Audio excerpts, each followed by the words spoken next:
Salut les amis de eSport TV, merci encore de la confiance renouvelée les gars, merci de vous des likes, merci de vous des abonnés, merci également de baisser les commentaires, plaisir renouvelé ça su nekk di partager une vidéo ak information yi gars yi mbokki Sénégal yi nekk 14 régions du Sénégal ak ndawal ngër këpp ñu ngi leen di jaajëfal ñi nekk ci dal hôpital yi ci kër yi ak ci kaso yi duñ leen mës a fàtte ngi dëddu àdduna également suñu borom yàlla na leen xare àjjana Firdawsi comme on le dit avec eSport TV, on avance ensemble dans la magie du sport gars yi jaa ngeen jëf actualité oblige gars yi tey on va parler bien entendu du jeu concours dédié au Lyon, mais également ci ki nga xam ne mooy Pape Alassane Gueye. Pape Alassane Gueye gars yi l'international sénégalais tey dafa def émission ak télé ci émission téléfoot donc wax ci li nga xam ne moom mooy équipe nationale wax ci yaayam wax ci également Boubacar Camara wax aussi ci Olympique de Marseille loolu yëpp gars yi dinañ ci débattre par rapport ak li nga xam ne mooy actualité bi tey aujourd'hui donc par rapport ak jeu concours bi je le précise encore une fois c'est uniquement dédié aux femmes ah tey jigéen ñoo ay et encore une fois je le dis bu genn góor répondre joxe réponse bi dañ koy supprimer dañuy annuler li nga xam mooy jeu concours pour tey autre chose mooy ñi nga xam ne dañuy jéem a muus di changer tour des tour jigéen je précise que man je connais la plupart des filles yi nga xam ne elles sont constantes dans l'émission d'abord VAR bi ah gars yi VAR bi gars yi lii la leen di fàttali am na ñoo xam ne lii daan na leen sonal ah potu seen kër yëpp kayit yi nekk seen kër yëpp gars yi yàq nañ ko ah donc gars yi lii lan la leen di fàttali par rapport ak li nga xam ne nag moom mooy VAR bi ak dimanche bi ah pour gars yi mën a yeewu dàq koor bi aussi mais ki nga xam ne aussi moom mooy Didier Drogba malheureusement Didier Drogba gars yi nekkul président fédération bu Côte d'Ivoire mais moom am na déclaration moom def mu ne am na lu bëri loo xam ne moom jàpp na ne def na ci ay erreur jàngul woon comprendre woon système ni muy demee moo tax rek moom dina jéem a gën a defaruwaat di jox rendez-vous d'ici 4 ans ñi nga xam moom la ñoo koy supporter. Duel MSN BBC nekk duel bi gën a prolifique dans l'histoire du football ah ki nga xam ne nag mooy MSN c'est 364 buts 171 passes décisives BBC 228 buts ak 102 passes décisives doon wane hégémonie bi nga xam ne waa MSN amoon nañ ko ci waa BBC mais aussi ah 3 ans ngi nii kii di Cristiano Ronaldo ak Messi en matière de coup franc Messi dugal na en 3 ans 21 coups francs Cristiano Ronaldo dugal benn coup franc di wane aujourd'hui aussi par rapport au stade dañuy parfois comme je dis avec VAR bi di fàttali gars yi di joxe stade yi ñi nga xam ne ñooy ñaari légendes yi nga xam ne tey sont toujours en activité dans le football ki ngeen gis ni nag di Martin Odegaard nag gars yi actuellement mi ngi toj Angleterre notamment Arsenal moom nag c'est un très jeune joueur ah c'est un très jeune joueur boo xam ne jaar na fi nga xam ne mooy ca Masia ca Mars kii bokk ca Real de Madrid amuloon place am fi mu ne nii c'est le joueur qui crée le plus de danger en Premier League depuis novembre moo ëpp li muy créé danger ci Premier League kooku di Martin Odegaard gars yi yéen kay bi li kam ne quoi qu'il en coûte parce que dina Nasser El Khelaifi ak également ki nga xam ne mooy le milliardaire du Qatar le boss du Paris Saint-Germain ñoom li ñu def lépp lu ñu mën rek pour fexe ba Kylian Mbappé daal di prolonger ñii di Paris Saint-Germain donc même bu fekkee ne Real ñu ngi teg seen kii daal waa Qatar lépp lu ñu mën dinañ ko def ngir Mbappé daal di toog ki nga xam ne nag moom mooy Neymar moom dafa jur coow ndax démb ba Paris gagné li nga xam ne moom mooy donc championnat bi gars yi dañ ko laaj par rapport ak supporter seen réaction mu ne ñoom daal nañuy wéy di ma yuuxu rek man li ñu xamul mooy man dese waat na ma encore di fii 4 ans au contrat ci équipe bi nga xam ne mooy Paris Saint-Germain donc ñoom soit dañuy arrêté di ma yuuxu soit ñu noppal ñu gën a wut air parce que dinañ yàgg di yuuxu ki nga xam ne également moom mooy Keylor Navas moom selon les informations Keylor Navas il est prêt à tenter une autre aventure moom actuellement bu fekkee mënuñu ko jox place leader dafay jógee Paris Saint-Germain dem beneen club wut fa aussi temps de jeu nekk titulaire loolu daal la Keylor Navas daal di wax kii di Ronaldo est phénoménal le meilleur attaquant de tous les temps Ronaldo moom nee na nekk naa fi nga xam ne mooy donc Galactique pendant 3 ans gagné wu ma benn trophée donc lu wane ne football dafa nekk science boo xam ne ce n'est pas forcément une science exacte mën nga yor club bi gën a mag ak joueur yi gën a mag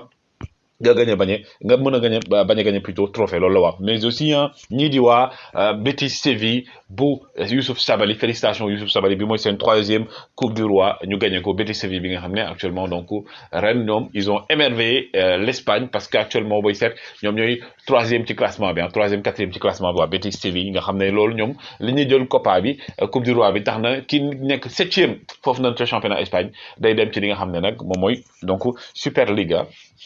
day dem ci UEFA Conference League plutôt UEFA Conference League lay dem ki jël 7e ci championnat Espagne day dem UEFA Conference League donc ça c'est une bonne chose pour l'Espagne et ñoom Betis ba tey ñi ngi intéressé wu ci Isco et selon les informations jox nañ ko proposition boo xam ne salaire bi day tax mu nekk ci 3 joueurs yi ñi ëpp la ñuy fay foofu noonu ci Betis Séville ñoom daal dañoo bëgg kii di Isco tamit daal di fay ñëw Isco nga xam ne c'est presque sûr que day jógee Real de Madrid bu demul Italie waa Espagne soxla nañ ko waa Angleterre aussi am na club yu ko soxla daay tey yi mooy match yi nga xam ne gars yi war ngeen ko mën a seetaan muy Chelsea West Ham Liverpool Everton derby la Lazio de Rome AC Milan aussi match yu neex la muy ce championnat Allemagne plutôt Angleterre di Italie mais aussi di fa nga xam ne moom mooy donc ca championnat yeneen yi en France aussi am na ay derby dinañ ci wax ci kanam mais aussi tey Rayo Vallecano donc bu kii di Pathé Ciss ñoom ñooy dajeek ñii di FC Barcelone bu Xavi Hernandez Barcelone nga xam ne actuellement moom li muy xeex mooy fexe ba dem déwoon Ligue des champions ndax championnat moom presque perte nañ ko parce que Real moom du maye dara Real moom fas yéenewul maye dara Angleterre wax naa la ko gars yi derby baa ngi nii derby Everton ak Liverpool ñoom ñaar na gars yi ñoo bokk gox mais derby bu métti lay doon et tout le monde aujourd'hui attend Sénégal yëpp ñu ngi xaar ki nga xam mooy Sadio Magnifique Mané et di ko ñaanal ñëpp nañ ko ñaanal Sadio Mané dugalaat gën a mën a jege Ballon d'Or gën a bokk ci ñi nga xam ne ñu ngi def ay performance mais derby la boo xam ne du yomb benn yoon Antonio Conte moom fi ne nii Conte tul ci ay joueur am dafa mel ni parce que démb ba ñu nulé ak ñi nga xam mooy Brentford moom presque waxul ak ay joueur am gars yi ne nañ presque waxul ak ay joueur am dafa ñëw noppi del li muy def dem yoonam donc il était fâché contre attitude bi nga xam ne ak comportement bi nga xam ne joueur yi am nañ ko ndax démb dafa bëggoon ñu gagner match bi ngir jege top 4 bi parce que il faut que ñoom ñu qualifier Ligue des champions Tottenham bi nga xam ne aussi jamono ji ñoom ñi ngi jéem a tenté seen chance si Serge Gnabry ñoom même bu fekkee ne gëmuñu ne Gnabry dina fa ñëw mais daal Antonio Conte nee na gars yi def leen loo leen mën ba Serge Gnabry daal di ñëw Tottenham loolu daal fi nga ni mooy seen bëgg-bëgg Serge Gnabry bi nga xam ne ba léegi prolongé gul ak ñi nga xam ne mooy donc Bayern de Munich et que déggoogul ñoom ba tey ci wàllum contrat parce que dafa bëgg ñu yokkal ko salaire am match day match day tey diggante Reims ak OM Boubacar Kamara sera de la partie Bamba Dieng sera de la partie Pape Alassane Gueye aussi dina ko nekkee donc match la boo xam ne aussi c'est important pour Marseille nga xam ne tey Dimitri Payet aussi tey bu dugalee dina nekk premier joueur boo xam ne ci Ligue 1 dugal na 100 passes décisives plutôt def na 100 passes décisives ba pare dugal 100 buts mais aussi bu ñu nee Reims rek xel yi dem ci Dion Lopy le joueur sénégalais le capitaine de U20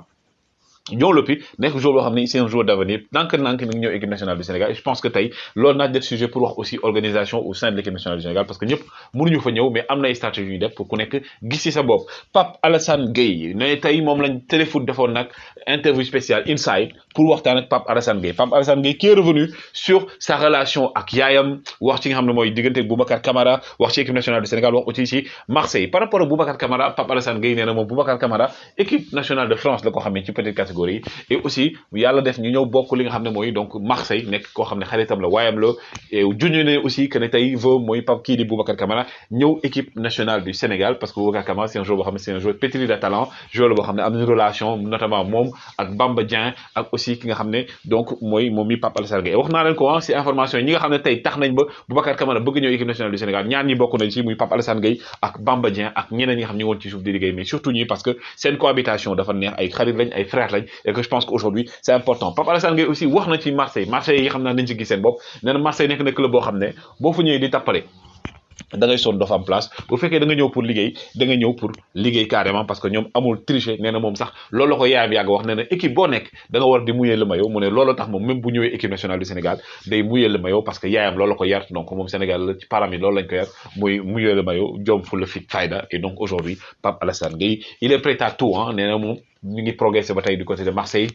am na ambition équipe nationale du Sénégal parce que aujourd'hui nee na li ko gën a neex ci àddunaam mooy trophée bi mu jël ak équipe nationale du Sénégal parce que c'était la première fois équipe nationale du Sénégal donc di jël Coupe d'Afrique donc et que moom mu fekkee ko gis ambiance bi am Dakar nee na mosut a gis ambiance bi mel noonu et que aujourd'hui tey ambition bi ak équipe nationale du Sénégal c'est que d'aller le plus loin possible avec l'équipe nationale du Sénégal je pense que c'est assez important c'est que tey le fait que kii du Pape Alassane Gueye ñëw équipe nationale du Sénégal tey permettre aussi yeneen jeunes comme kii di Boubacar Kamara mën a ñëw ñoom Sofiane Diop ñu Iliman Ndiaye keneen ak keneen les Jacob ak jeunes yi nga xam ne aussi ñi ngi Sénégal di liggéey parce que il s'agit pas simplement de binationaux am na jeunes yoo xam ne ñi ngi fii di liggéey ku ci mel ne également ay Bouli Junior ak ñeneen mais aussi Mandanda moom wax na ci ki nga xam ne mooy Pape Alassane Gueye nee na Pape Alassane Gueye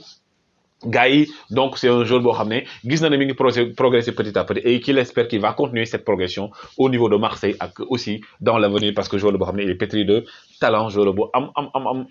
mun am football ci bopp bi ak ci yaram bi yëpp mais aussi Amine Harit moom nee na li ko jaaxal mooy nga gis joueur boo xam ne physiquement il est bon défensivement il est bon mais également relance am ak liggéeyam ak sortie de balle c'est assez propre mu ne c'est rare nga gis joueur bu mel noonu et que tey Pape Alassane Gueye c'est un joueur comme ça c'est un joueur boo xam ne il est propre techniquement parlant Pape Alassane Gueye aussi wax na ne moom li nga xam ne mooy maillot yi moom nee na bëggul ay maillot star quoi comme di échanger ay maillot star nee na moom li muy préféré di échanger ay maillot mooy ay ñi nga xam ne ay relationnel la quoi ay xarit lañ nee na mu échanger maillot ak xaritam moom gën a mooy échanger maillot parce que kii star la quoi nee na moom amitié bi lay gën a promouvoir loolu la wax Pape Alassane Gueye gars yi donc soxna yi question baa ngi nii pour jeu concours bi dama leen di laaj ñeent ñi ñan la ak ku nekk lan mooy sa particularité donc ñeent ñi mooy ñan ak ku nekk lan mooy sa particularité mooy ki réponse bi je précise encore jigéen ñi kese la donc ki njëkk a répondre joxe réponse exacte mais aussi nekk si ñi abonné bu yàgg ci chaîne bi ñoom ñooy gagné concours bi et que je dis encore une fois dina nekk cadeau boo xam ne dina leen neex loolu ça j'en suis sûr inchallah rabi les gars on se donne rendez-vous tout à l'heure pour le match entre Everton et Liverpool Sadio Mané au rendez-vous gars yi